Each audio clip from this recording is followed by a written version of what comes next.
Yo, what is going on, everybody? Welcome to the Phillies Hot Stove Vidcast, and today we'll be discussing the press conference today as the Philadelphia Phillies officially introduced manager Joe Girardi to the media.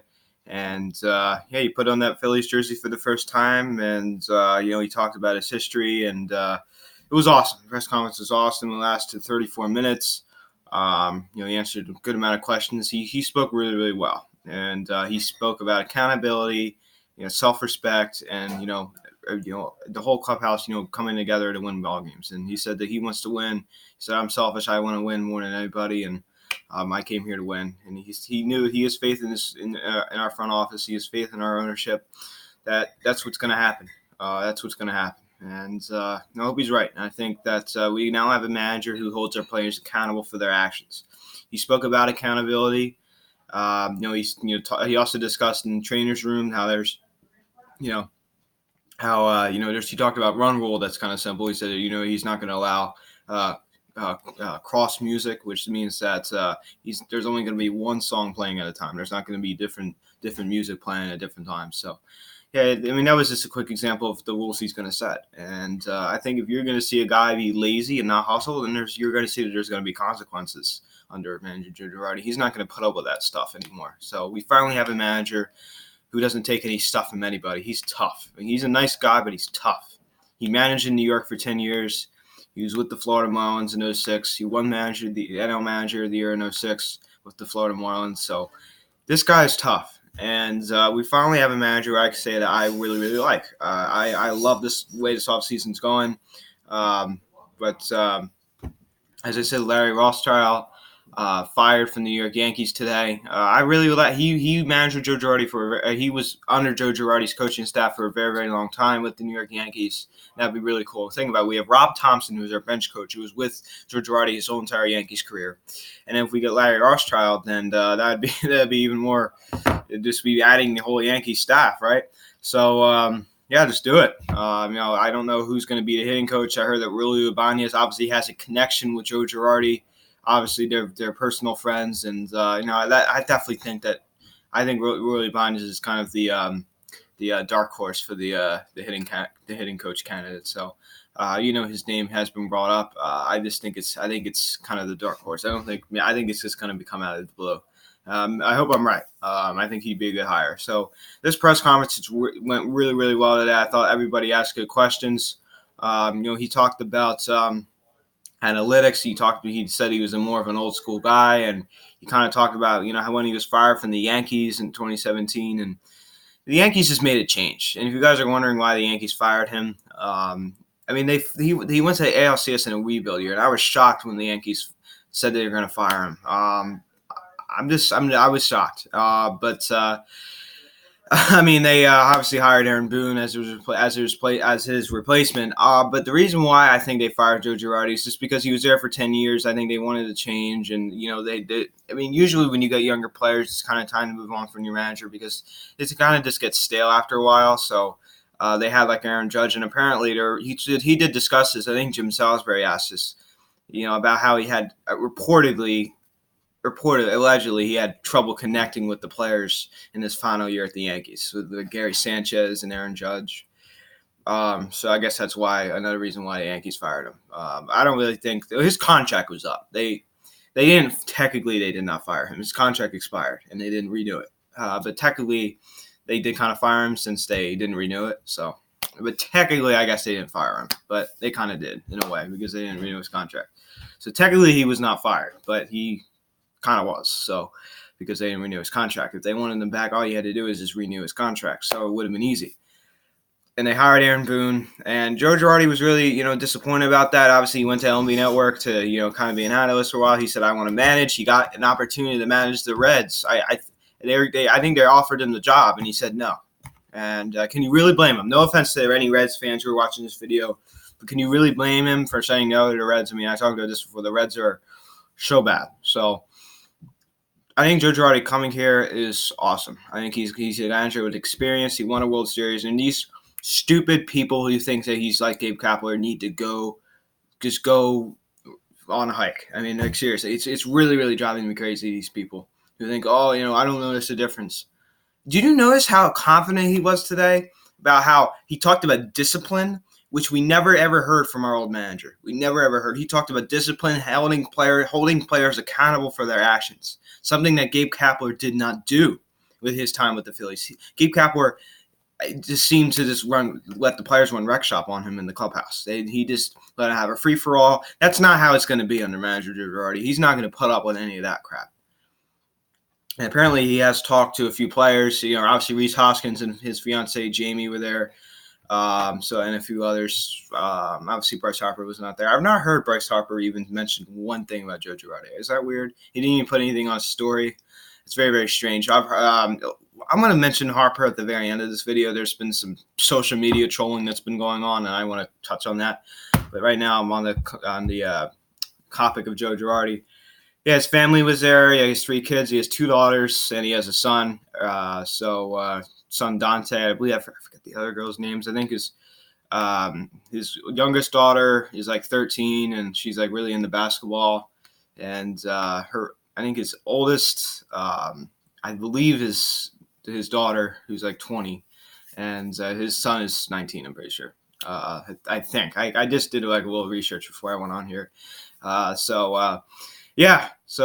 seem like a really, really nice family. Him and his wife have been married for 30 years. It was a great press conference. Matt Klentak is very, very awkward during press conferences. Even during the Harper press conference, he was just very, very awkward. He's a nice man. I met him. He's a very nice man, but he just doesn't. He's too nice. He just comes across to me as kind of too nice. He's too nice to be a man. He's too nice to be a general manager. I just don't. I've talked about this before. He doesn't really seem like he has the guts to make a big move. So I've talked about that a lot. So yeah, I mean, it was a great press conference. He spoke really, really well of everybody. And he talked about how he always had a lot of connections with the Phillies. He talked about a funny story about how Ryan Howard, his son was he really, really admired Ryan Howard, and Ryan Howard killed the Florida Marlins, and in 2006 in his MVP year, and Girardi wanted him to sign the baseball for his son. And Ryan Howard said, "If you keep walking, I'll sign it if you stop walking me." And Girardi said, "He's like, well, I won't. All right, then I won't walk you if you keep hitting home runs. If you stop hitting home runs against us." And so that was kind of a funny story. But all in all, this was awesome. It was a great press conference. Like, this, very, very well said. I mean, it was great. I mean, he's a really good guy. He really is. He talked about how his first career road trip was in Philadelphia. He stayed in, I forget the place, but yeah, he has a lot of connections here. He knows how the city works. He managed in a big market in New York City with all that pressure. I mean, think about it. Philadelphia is not as much pressure as New York.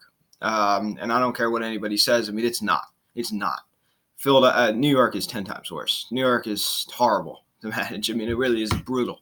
If you don't do your job, then the Yankee fans and the Met fans, more the Yankee fans, I think the Yankee fans are, a little more passionate than the Met fans. Tell you what, man, it's not going to be pretty. So he knows how to deal with pressure, and he holds players accountable. I think the biggest thing I like out of Joe Girardi is that he holds people accountable. And obviously, I know he was made fun of because he was called Binder Joe, because he used to have binders of data.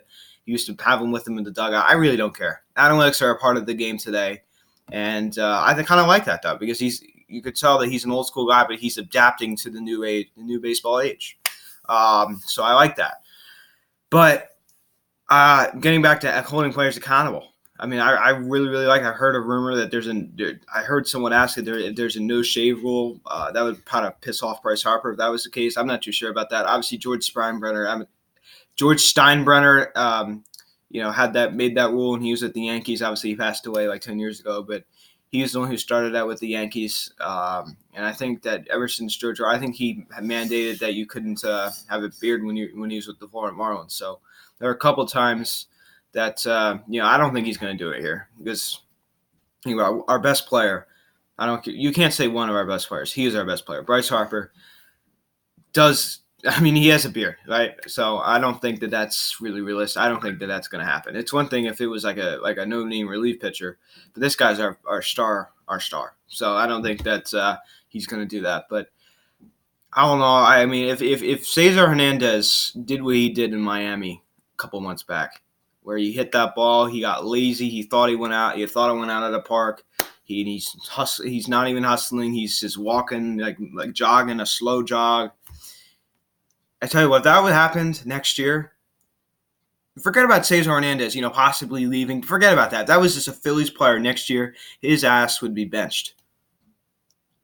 Send a message. But then that wasn't the case under Gabe Kapler. So this is what I'm talking about, these differences. This is a tough manager who's not going to take any stuff, and he's the guy. He's the new sheriff in town.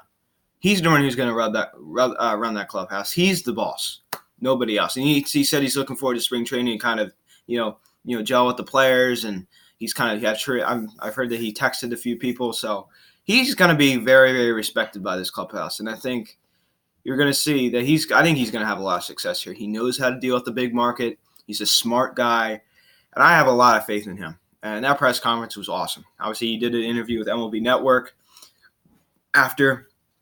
Unfortunately, I did not have time to watch that yet. I'm planning on watching it. I'm not too sure when, but I really, really want to. So it seems like an interesting interview that took place.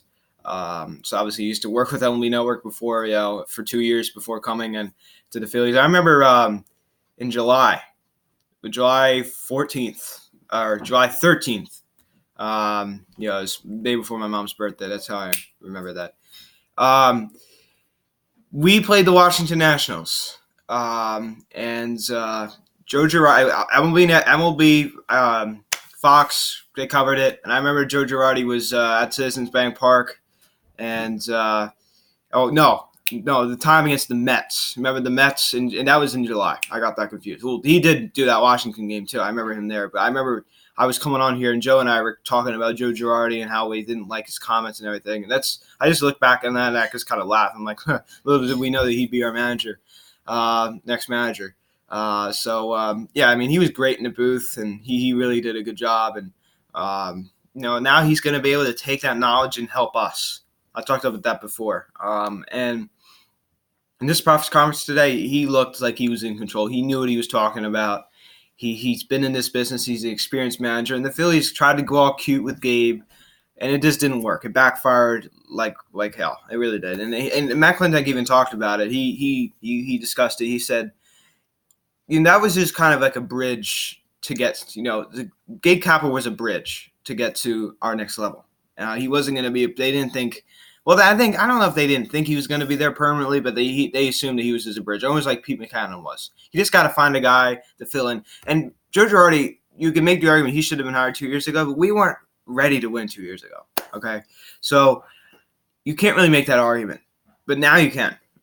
So it was really, really important for him, this front office, to hire someone with experience. They had the three guys: Dusty Baker, Buck Showalter, Joe Girardi, and Matt Klentak said that Joe Girardi stood out out of any of those guys, and so I definitely think Joe Girardi could be a Hall of Fame manager at the end of his managerial career. So I loved it. It was a great press conference. I think he's going to do great here. This is just the beginning of a great offseason. Tomorrow is the first official day of free agency, October 29th. A lot of players will be electing free agency. I'm planning on making a free agent video on Saturday. So that's 5 days from now. I'm planning on making a free agent video discussing what players are going to be leaving, my predictions, are they going to stay. I'm not forgotten about that Bryce Harper video yet. Do not worry about that, folks. I've not forgot about that. There's probably going to be some inactivity over the next couple of months, especially in November, December. Not much to really talk about. Not a lot of free agent moves going on. It's kind of a quiet time. I'll try to make a video like once a week. I think that's kind of important. I got to get content out there. I got to think of something to do. And once January comes around, there's more free agent signings into February. I think the most least active months are like November and December. That's it. It's almost 2 months out of the year. The other 10 months, I'm active as anything. Getting to this Bryce Harper thing, I want to read you. Well, first of all, let's go back. Something happened to Kayla the other day. This is what was said to her. She put a picture of her baby crew, their baby crew, on the story, and some guy said, "Baby is so ugly you have to block its face with a heart. Your spouse pumping the baby up with steroids like that stuff from the Angels." So, taking after his dad. Terrible, terrible, terrible. And Kayla, responded back saying, one reason why you can't pay attention to things on social media, don't use it to tear people down. I don't feel like reading, word for word what she said, but it's just terrible what's happening to the Harpers. Just leave them alone. Let them enjoy their life. It's like, why do you keep going after these people? And then last night, Bryce Harper got a DM saying, quote, go effing kill yourself, you goon, hang from a power line. Congrats on making a normal baby, considering you're a tard and I'm Cethio, quote unquote. So that is a horrible thing to say. Bryce Harper, you know how tough he is. He said it isn't right. I don't know if these people have many people die from mental illness. I don't care how old or young you are, like this stuff shouldn't come out of your mouth. Society has to do a better job of being nice and welcoming to all. And he said, God, call God, kid. So yeah, not good. Leave them alone. If you know anyone out there who's trying to heckle them or says nasty things, just tell them to stop. Okay. That is horrible, and that should not be tolerated by Instagram. I hope the Harpers reported those people. That is horrible. I think both of those statements are horrible. Attacking the baby. What did the baby do to anybody? I just don't get it. There's people are full of hate. They're jealous because he has a lot of money. He's successful. So, guys, that's pretty much it. Joe Girardi, fantastic press conference. Welcome to Philadelphia, my friend. We're really happy to have you here, and I think you're going to do great. So, welcome to Philadelphia, Joe. We love we love you here. So, thank you all so much for watching this video. Please smash the like on this video. Please subscribe if you have not yet. Please turn on the notification bell, and I will see you next time.